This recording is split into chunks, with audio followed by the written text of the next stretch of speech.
അസ്സലാമു അലൈക്കും. നമസ്കാരം. ഞാൻ ആശ്രമമാണ്. ഞങ്ങൾ പൊള്ളാച്ചിയിലുള്ളത്, ഇവിടുത്തെ താലൂക്ക് ഹോസ്പിറ്റലുള്ളത്. നമ്മുടെ വാൾപ്പാറ ദുരന്തം ഞങ്ങളെ തൊട്ടടുത്തുള്ള ഞങ്ങളെ സ്കൂളിലെ ഞങ്ങളെ കൂടപ്പിറപ്പായ അധ്യാപകന്മാരാണ്. 10 ആളാണ് മരണപ്പെട്ടത്. 100% അവിടുത്തെ മക്കളെ സ്വന്തം മക്കളെ പോലെയാണ് അവർ പഠിപ്പിച്ചിരുന്നതും പോറ്റിയിരുന്നതും.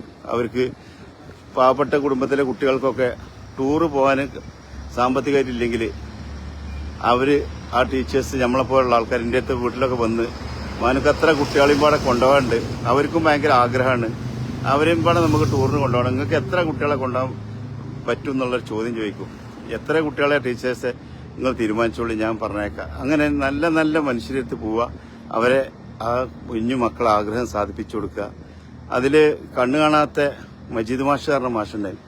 ആ മാഷ് ഒരു 15 കൊല്ലം മുന്നേ അദ്ദേഹത്തിന്റെ നല്ല വിദ്യാഭ്യാസമുള്ള നല്ല പഠിക്കുന്ന ആളാണ്. പക്ഷേ അദ്ദേഹത്തിന് ഒരു ലാപ്ടോപ്പ് കിട്ടുമോ വെച്ചിട്ട് എൻ്റെ സുഹൃത്ത് സുറൂറിനോട് ചോദിച്ചപ്പോൾ സുറൂർ നേരെ എന്നോട് ആ സങ്കടം വന്ന് പറഞ്ഞ് ഞങ്ങൾ ആ ലാപ്ടോപ്പ് ആയിട്ട് അദ്ദേഹത്തിന്റെ വീട്ടിൽ പോയി കൊടുത്തപ്പോൾ അന്ന് മുതൽ ആ മാഷിന്റെ കൂടപ്പറപ്പാണ്. അതിനുശേഷമാണ് ആ മാഷ് ഈ സ്കൂളിൽ അധ്യാപകനായിട്ട് വന്ന് പിന്നീട് അവിടുത്തെ അഡ്മിനിസ്ട്രേറ്റർ അജിത ടീച്ചർ, ആ ടീച്ചറും ഹെഡ്മിസ്റ്ററും അവിടുത്തെ ടീച്ചേഴ്സും ഒക്കെ ഒത്തൊരുമിച്ച് ഒരു കൂടപ്പിറപ്പുകളെ മാതിരിയാണ് അവർ ജീവിതം മാറ്റിവെച്ചത്.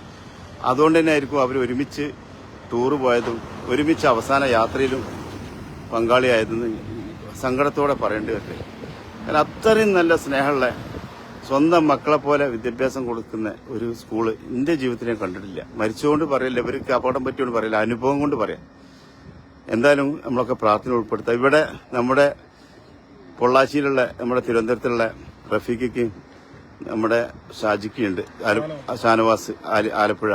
ഇവര് ഏകദേശം 25 കൊല്ലം പോലെ ഇവിടെ അപകടം സംഭവിച്ച സമയത്ത് തന്നെ ഇവിടെ ഹോസ്പിറ്റലിൽ പോകാനും അതിന് വേണ്ടുന്ന സൗകര്യങ്ങൾ ചെയ്തു കൊടുക്കാനും മനസ്സ് കാണിച്ച നമ്മൾ മലയാളികൾ അങ്ങനെയാണല്ലോ. എവിടെ സങ്കടങ്ങൾ കാണുമ്പോൾ നമുക്ക് സഹിക്കൂല, ഓടി ചെല്ലും നമ്മൾ. അപ്പൊ ഇവിടുത്തെ സർക്കാരിന്റെ നമ്മുടെ DMK സർക്കാർ തലവർ സ്റ്റാലിൻ സാറിന്റെ പുണ്യപ്രവർത്തിയാണ് ഇവർ പറയുന്നത്. കാരണം ഇങ്ങനെ ഒരു ദുരന്തം ഉണ്ടായപ്പോൾ ഹോസ്പിറ്റലിൽ അതിന് വേണ്ടുന്ന സൗകര്യങ്ങൾ ചെയ്യാനും ആ പോസ്റ്റ്മോർട്ടം നടപടി പെട്ടെന്ന് പൂർത്തീകരിക്കാനും അതിന് വേണ്ടുന്ന ഡോക്ടർമാരെ എത്തിക്കാനും, അത് സ്വന്തമല്ല നമ്മളെ നാട്ടിൽ നിന്ന് 8-9 ആംബുലൻസ് വന്നിട്ടുണ്ട്. അതിൽ ഒരു ആംബുലൻസിലുള്ളൂ ഫ്രീസർ. അപ്പോൾ ഫ്രീസർ നിർബന്ധമാണ്. അപ്പോൾ ഇവിടുത്തെ സർക്കാരിന്റെ ആംബുലൻസ് തന്നെ അവർ നിർബന്ധമായിട്ടും അതിൽ ഫ്രീസറും വെച്ച് അതിൽ കൊണ്ടുപോകണം എന്നുള്ള നിർബന്ധത്തോടെ നമ്മളെ നാട്ടിലേക്ക് നാളെ രാവിലെ 6 മണിയാകുമ്പോൾ ബോഡി എത്തിക്കാൻ കഴിയുമെന്ന് വിചാരിക്കാം. ഇപ്പോൾ ഏകദേശം 5 എണ്ണം പോസ്റ്റ്മോർട്ടം നടന്നുകൊണ്ടിരിക്കുകയാണ്.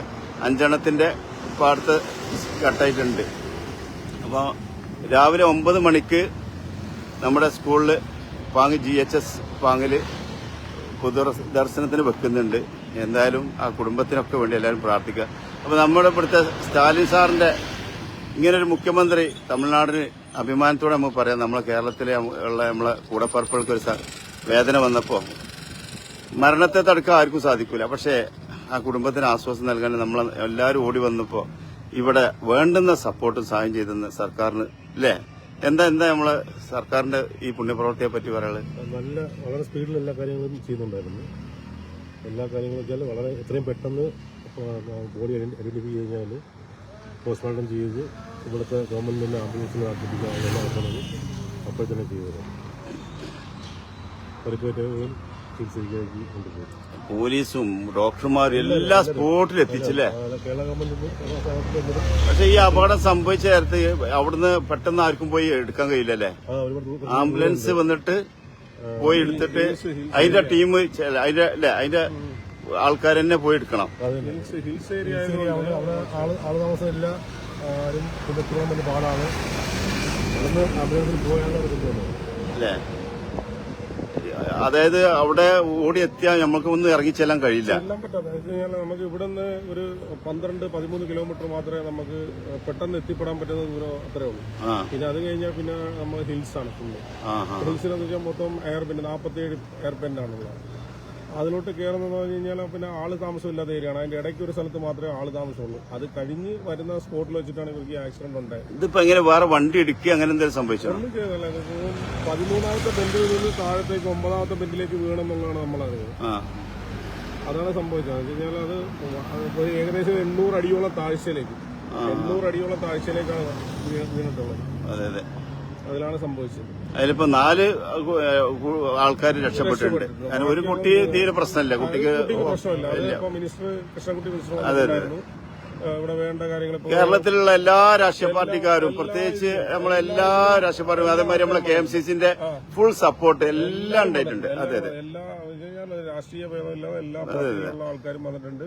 പിന്നെ ഗവൺമെന്റ് സ്റ്റാഫുകൾ എല്ലാവരും ഇവിടെ ഉണ്ട്. RDO ഉണ്ട്, പാലക്കാട് DYSP ഇവിടെ ഉണ്ട്, KT ജലീൽക്ക, പിന്നെ മറ്റുള്ള ലീഗിന്റെ ഫുള്ള് നേതാക്കന്മാര്, കോൺഗ്രസിന്റെ നേതാക്കന്മാര്, എല്ലാ പാർട്ടി BJPന്റെ ഒക്കെ ഉണ്ട് അല്ലേ.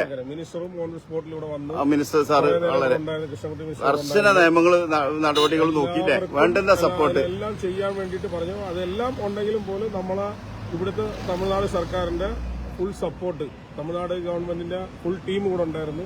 ഡോക്ടേഴ്സ് ഉണ്ടായിരുന്നു, കോയമ്പത്തൂരിൽ നിന്ന് ഡോക്ടേഴ്സ് കൊണ്ടുവന്നിട്ടുണ്ട്. പിന്നെ അതുകൂടാതെ നമുക്ക് പാലക്കാട് നിന്ന് ഡോക്ടേഴ്സ് വന്നിട്ടുണ്ട് ഇവിടെ.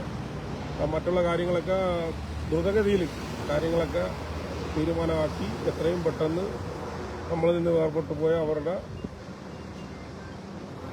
എന്താ സങ്കടമാണ് പറയാൻ. ഏതായാലും അവർക്ക് പരലോക ജീവിതം സന്തോഷത്തിലാക്കട്ടെ അല്ലേ. അല്ല എന്താ പറയല്ലേ, ഇങ്ങോട്ടേക്കാ വല്ലാത്തൊരു സങ്കടമായിരുന്നു. നമ്മളെ അവിടുത്തെ ഓരോ രംഗങ്ങളും. ഇപ്പൊ നമ്മൾ ഹോസ്പിറ്റലിന് തൊട്ടടുത്തുള്ള ഇങ്ങോട്ട് ഇറങ്ങിയേക്കാണ്. കാരണം അവിടെ നിൽക്കാൻ സാധിക്കാത്തൊരവസ്ഥയാണ്. അത്രയും മനുഷ്യ സങ്കടങ്ങളും മാത്രമുള്ള ഒരു അനുഭവം അല്ലേ. ഇന്നത്തെ നമ്മളൊരു പാഠം ഇനിയുള്ള ഉൾക്കൊള്ളണം. ഓരോ സംഗതികൾ വരുമ്പോഴും ഓരോ പാഠങ്ങൾ നമുക്ക് ഉൾക്കൊള്ളുന്നുണ്ട്. കാരണം ഇങ്ങനെയുള്ള ടൂറുകളും കാര്യങ്ങളൊക്കെ പോകുമ്പോൾ പക്ഷേ ചിലപ്പോൾ അവരുടെ ശ്രദ്ധക്കുറവുകൊണ്ടായിരിക്കില്ല, യാദൃശ്ചികമായിട്ട് വന്ന് പെടുന്നതായിരിക്കും. എങ്കിലും നമ്മൾ വളരെ ശ്രദ്ധിച്ച് ഒക്കെ ഓരോ വളവുകളും തിരിവുകളൊക്കെ വരുമ്പോൾ നമ്മളത് ആ ഗിയറൊക്കെ നമ്മൾ അതിൻ്റേതായിട്ടുള്ള ആ സിസ്റ്റത്തിൽ വന്ന് നമ്മളൊക്കെ ചിലപ്പോൾ എനിക്ക് ഞങ്ങളിപ്പോൾ അഭിപ്രായപ്പെട്ടുകൊണ്ടിരിക്കുക. സാധാരണ ഒരു സെക്കൻഡുകളിൽ പോകേണ്ട സ്ഥലത്ത്, ഇറങ്ങി പോകേണ്ട സ്ഥലത്ത് ചിലപ്പോൾ ടോപ്പ് ഗിയറിലൊക്കെ നമ്മളെ ആളുകളൊക്കെ കുട്ടികളൊക്കെ ചെയ്യുന്നുണ്ട്. കാരണം ഡീസൽ ലാഭിക്കാലോ മോട്ടറാക്കിയിട്ട്. അത്തരം കാര്യങ്ങളൊക്കെ ഒന്ന് ശ്രദ്ധിക്കുക. അല്ലാതെ എന്താ പറയാ, കാരണം ഹിൽസിൽ ഓടിക്കണമെന്നുണ്ടെങ്കിൽ അതിനായിട്ടുള്ള ഒരു എക്സ്പീരിയൻസ് വേണം. എക്സ്പീരിയൻസ് ഉള്ള ഡ്രൈവേഴ്സിനെ മാക്സിമം യൂസ് ചെയ്യുക.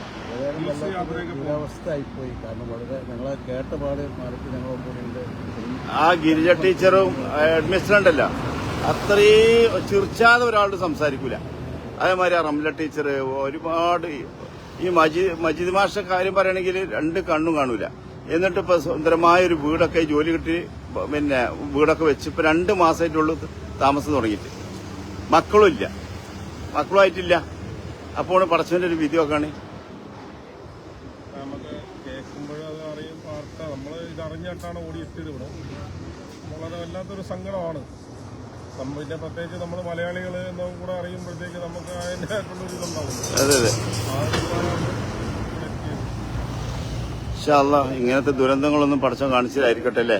പടച്ചവനെ നമ്മളൊക്കെ ഒരേ യാത്രക്കാരാണ്. നാളെ നമ്മളുണ്ടാവുന്ന ഒരു ഉറപ്പില്ലാത്ത ജീവിതം നമുക്കൊക്കെ. നമ്മൾ ജീവിച്ചിരിക്കുമ്പോൾ ആർക്കെങ്കിലും ചെയ്യാൻ പറ്റുന്ന ഉപകാരങ്ങൾ ചെയ്യുക. മരിച്ചു പോകാന്നുള്ളത് നാളെ കുഞ്ഞുട്ടാക്ക ഒരു വർത്തമാനം പറഞ്ഞു നേരത്തെ. അതായത് നമ്മൾ മരിക്കും എന്നുള്ള കാര്യം ഉറപ്പാ, പക്ഷേ നാളെ നമ്മൾ ഉണ്ടാവുമെന്നുള്ള കാര്യത്തിൽ നമുക്കൊരു ഉറപ്പില്ല. പക്ഷെ നമുക്ക് നാളെ നമ്മൾ ഉണ്ടാവും എന്നുള്ള എന്തിനു വേണ്ടിയിട്ട് അറിയാം. എന്താ കുഞ്ഞുട്ടാക്ക പറഞ്ഞത്? നാളെ തന്നെ അല്ലെങ്കിൽ ഇപ്പോൾ അല്ലെങ്കിൽ അടുത്ത ടൈമിൽ എൻ്റെ മരണം ഉണ്ടാവുമെന്ന് കണക്കാക്കി ജീവിക്കുക. അതുപോലെ തന്നെ നാളെ മരണം ഉണ്ടാവില്ല എന്നുള്ള രീതിയിൽ നമ്മൾ അധ്വാനിക്കുക.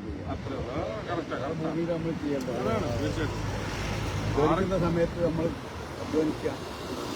പക്ഷെ മരണം ഉറപ്പാണെന്നുള്ള വിശ്വാസം നമുക്ക് ഉണ്ടാവും.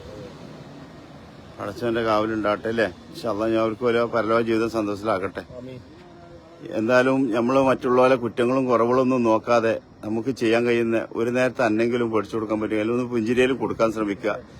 നമ്മള് അതെ ഏറ്റവും വലിയ ഒരു സുന്നത്താണ്. അതെ, ചിരിച്ചാൽ നാളെ നമ്മളിപ്പോ ഒരാളെ കുറ്റപ്പെടുത്തിയ ആവശ്യമില്ല, അതിന്റെ സത്യാവസ്ഥ അറിയാതെ നമ്മൾ കുറ്റപ്പെടുത്തും.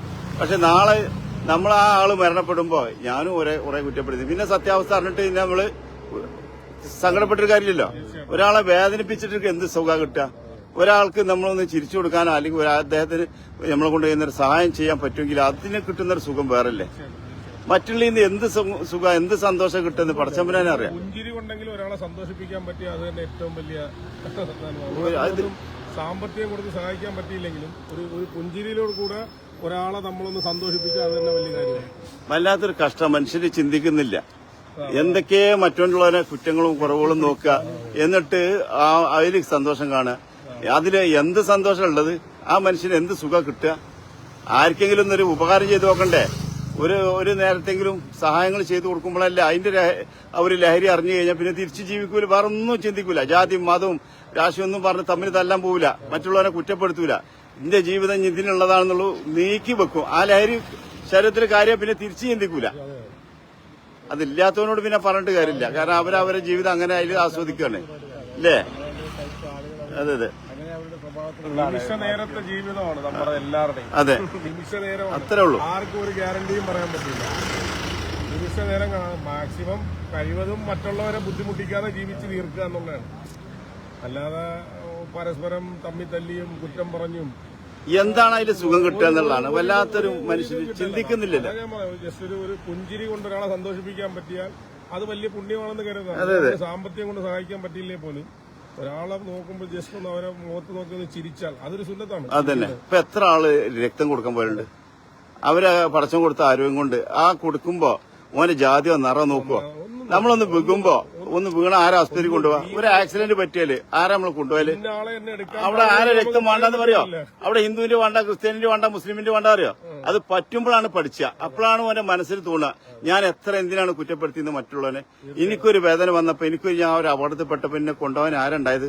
ആ ചിന്ത വരണമെങ്കിൽ അനുഭവത്തിലൂടെ പഠിച്ചോളൂ, അപ്പോഴേ തിരിച്ചുള്ളൂ. അതെ, അനുഭവമാണ് ഗുരു. അനുഭവിച്ചാൽ മാത്രമേ അറിയൂ. ആൾക്കാർ വന്നിട്ട് അനുഭവത്തിൽ കൂടെ പഠിക്കുള്ളൂ. അതാണ് സത്യം. അല്ലാതെ നമ്മള് എത്ര പറഞ്ഞാലും മനസ്സിലാവില്ല. അതെ അതെ, അനുഭവങ്ങളിൽ കൂടെ പഠിക്കുക. പിന്നെ ഒരാളുടെ വേദന ഒന്ന് പങ്കിടാൻ പറ്റുക എന്ന് പറഞ്ഞാൽ അത് വലിയൊരു കാര്യമാണ്. വേറെ ഒരു വേദനിക്കുന്ന ഒരാൾക്ക് അയാളുടെ വേദന നമ്മളത് ഷെയർ ചെയ്യാന്ന് പറഞ്ഞാൽ സന്തോഷം വിട്ടരുത്, സങ്കടം നമ്മൾ ഷെയർ ചെയ്യുക. അല്ലാതെ ഒരാൾ വീണെടുക്കുമ്പോ ചവിട്ടുകയാണെങ്കിൽ അതിലെന്ത് സുഖം കിട്ടണത്? മനുഷ്യനെ ചിന്തിക്കുന്നില്ലെന്ന്. എത്ര അനുഭവം ഉണ്ടായാലും പഠിക്കില്ല. പിന്നെ അനുഭവിച്ചുമ്പോ പഠിക്കും, ഞാൻ എന്തിനായിരുന്നു ഇങ്ങനെയൊക്കെ ചെയ്തത്. അന്ന് ദുഃഖിച്ചിട്ട് കാര്യമില്ലല്ലോ. എന്റെ ഒരു സുഹൃത്ത്, ഞാനും എന്റെ സുഹൃത്തും വേറൊരു സുഹൃത്തും പാടെ യാത്ര പോവാണ്. അപ്പൊ എന്റെ ഒപ്പമുള്ള ഒരാളെ അദ്ദേഹത്തിന് ഒഴിവാക്കണം. ആ ഒപ്പമുള്ള ആളൊരു പാവപ്പെട്ടവനാ, ഏത് രീതിയിലും ഒഴിവാക്കണം. അപ്പൊ ഞാൻ വേറൊരു ആളായിട്ട് സംസാരിച്ചുകൊണ്ട് നിൽക്കുന്നതിൽ കൂടി ഈ ആളെ എന്റെ ഈ സുഹൃത്ത് നിർബന്ധിച്ച് തിരിച്ചയച്ചു. കാരണം ഞാൻ കുളർത്തില്ല. അപ്പൊ ഞാൻ ചോദിച്ചു, തിരിച്ച് ഞാൻ കുറച്ചേരം വർത്താനം പറഞ്ഞ് ഞാൻ വന്നപ്പോ എവിടെ മറ്റാൾ വെച്ചു. അപ്പൊ പറഞ്ഞു അത് എന്തൊരു അർജന്റ് ഉണ്ട്, ഇത്ര പോയി കാരണം. പിന്നെ ആ ആള് എന്റെ ആ പാവപ്പെട്ട സുഹൃത്തിനോട് വിളിച്ച് പറയാണ്, ഞാൻ നിങ്ങൾക്ക് വിഷമം വേണ്ട, നിങ്ങളോട് അപ്പൊ അത് അങ്ങനെ ഒരു വിഷയം പറഞ്ഞാല് നിങ്ങൾ എന്നെ നിർബന്ധിച്ച് കൊണ്ടുപോകും. പക്ഷെ മറ്റാൾക്ക് ഞാൻ പോകാൻ താല്പര്യമില്ല. അദ്ദേഹം എന്നോട് പറഞ്ഞത് നിങ്ങൾ പോണം, എനിക്ക് 500 ഉറുപ്പിക എടുത്തുകൊണ്ട് നിങ്ങളെ കൊണ്ടുപോയി ഞങ്ങൾക്ക് താല്പര്യമില്ല, ഞങ്ങളിപ്പോ ഡ്രൈവ് ചെയ്തിട്ട് മറ്റോ മോനോട് വരുമ്പോ നിങ്ങൾ പോകണം പ്ലീസ് എന്ന് പറഞ്ഞിട്ട് എന്നെ നിർബന്ധിച്ച് പറഞ്ഞയച്ച്. ഞാൻ എന്ത് തെറ്റാ അദ്ദേഹത്തിന് ചെയ്തെന്ന് എനിക്കറിയില്ല. ഞാൻ പോന്നു വെച്ചിട്ട് എന്താ അദ്ദേഹത്തിന് നഷ്ടം എന്നുള്ളത് മോനിന്റെ ചെലവില ഞാനും പോരുന്നത്, മുപ്പിളാളും പോരുന്നത്. പക്ഷെ എന്തുകൊണ്ടാണ് മുപ്പിളാൾ അങ്ങനെ പറഞ്ഞറിയില്ല. അത് കഴിഞ്ഞ് ഞാൻ അദ്ദേഹത്തോട് ചോദിച്ചു, എന്തിനാ ഈ പണിയെടുത്ത് ചോദിച്ചു, എന്തുകൊണ്ട് അദ്ദേഹത്തിനെ കൊണ്ടുപോകണോണ്ട് എനിക്കെന്താ നഷ്ടം, ഞാൻ എന്റെ കൂടെയല്ലേ കൊണ്ടുപോണ്ട്. അല്ല, അത് ഞാൻ അപ്പത്തെ സാഹചര്യത്തിൽ പറഞ്ഞു പോയാൽ പോട്ടെ, എനിക്ക് കൊണ്ടുവരായെന്നൊക്കെ പറഞ്ഞിട്ട് ഒഴിഞ്ഞു മാറി. പക്ഷെ ഇയാൾ കുറച്ച് ദിവസം കഴിഞ്ഞപ്പോൾ മരിച്ചു, അറ്റാക്ക് വന്നാണ്ട് ഈ പാവപ്പെട്ട മനുഷ്യൻ മരണപ്പെട്ടു. അപ്പോഴാണ് ഇവ അതിന്റെ വില അറിഞ്ഞത്. അപ്പൊ ഇവൻ കരച്ചിൽ തുടങ്ങി. അദ്ദേഹത്തിന്റെ മയ്യത്തിന്റെ കാല് പോയി പിടിച്ചുകൊണ്ട് ഇവൻ കരഞ്ഞു, തെറ്റ് ചെയ്ത് ഞാൻ മാപ്പാക്കി തന്നെ. എന്താ മരിച്ച ആളെ കാല് പോയി പിടിച്ചിട്ടെന്താ കാര്യം? ജീവിച്ചിരിക്കുമ്പോ ആ മനുഷ്യനെ വേദനിപ്പിച്ച് അദ്ദേഹത്തിന്റെ മനസ്സ് ഭയങ്കരമായിട്ട് വേദനിച്ചു. എന്നിട്ട് ആ മനുഷ്യൻ മരണപ്പെട്ടിട്ട് അദ്ദേഹത്തിന്റെ കാല് പോയി പിടിക്കുക, പൊരുത്തപ്പെട്ട് തരണം. അതുകൊണ്ട് കാര്യമുണ്ടോ? ഇങ്ങനെയുണ്ട്, ചിന്തിക്കില്ല മനുഷ്യരെ. ഏതായാലും പഠിച്ചവൻ നല്ല വ്യക്തി നമ്മളെ അതെ അതെ അതെ നമ്മളെ മരിച്ചുപോയ ആൾക്കാർ കുടുംബങ്ങൾക്ക് അല്ലേ അതിന് കിട്ടുന്ന സുഖം വേറല്ലേ, അതൊരു ലഹരിയല്ലേ. ഇതിപ്പോ നമുക്കൊക്കെ കുടുംബമുള്ള നമ്മളതെല്ലാം ഇത് വന്ന് മറ്റൊരു ദുഃഖമാണ്. നമ്മളിതിനകത്ത് നമുക്കതിനകത്തൊരു സന്തോഷമുണ്ട്. കഴിഞ്ഞാല് നമ്മളുടെ പ്രസൻസ് അവിടെ ഉണ്ടല്ലോ, അത് നമ്മളെ കൊണ്ട് ചെയ്യാൻ പറ്റുന്നത് നമ്മൾ ചെയ്തു കൊടുക്കുക. അത് നമുക്ക് ഇല്ലെന്നുണ്ടെങ്കിൽ നമ്മളെ മക്കൾക്ക് അതിന്റെ ഗുണം ഉറപ്പല്ലേ. അല്ലെങ്കിൽ ഇപ്പൊ നമ്മൾ ഈ ദുഷിച്ച മനസ്സ് അസൂയ കിബറായിട്ട് നടന്നാല് അതേമാതിരിയുള്ള മക്കളെ നമുക്ക് കിട്ടുക. അത് നമ്മൾ അവസാനം വരെ അങ്ങനെ തന്നെ നശിച്ചു പോകും. അതിന്റെ ബുദ്ധിമുട്ട് അനുഭവിച്ചിട്ടേ പടക്കം വിടുള്ളൂ ഇവിടുന്ന്, അല്ലേ? നമ്മൾ കാണുന്നുണ്ടല്ലോ ഇഷ്ടം പോലെ. അവരുടെയൊക്കെ ദുഃഖത്തിൽ നമ്മൾ പങ്കുചേരുകയാണ്. നമുക്ക് ഭയങ്കരമായിട്ടുള്ള വിഷമമുണ്ട്. വിഷമെന്ന് പറയണ്ട, കേട്ടപ്പോ തുടങ്ങിയാണ് കച്ചുകാലം പറക്കല്. എന്താ നമ്മൾ ചെയ്യാം? നമുക്ക് എന്താ ചെയ്യാൻ കഴിയാ? ഇനി നമ്മൾ ആ കുടുംബത്തിനെ ആശ്വസിപ്പിക്കുക എന്നല്ലാതെ വേറെ ഒന്നും നമ്മൾ ചെയ്യല്ലോ. സഹോദരിമാർക്കെല്ലാം കുറച്ച് ആശ്രമം. ആമീൻ. ഞാൻ നിർത്തട്ടാ. ഇൻഷാ അല്ലാഹ്.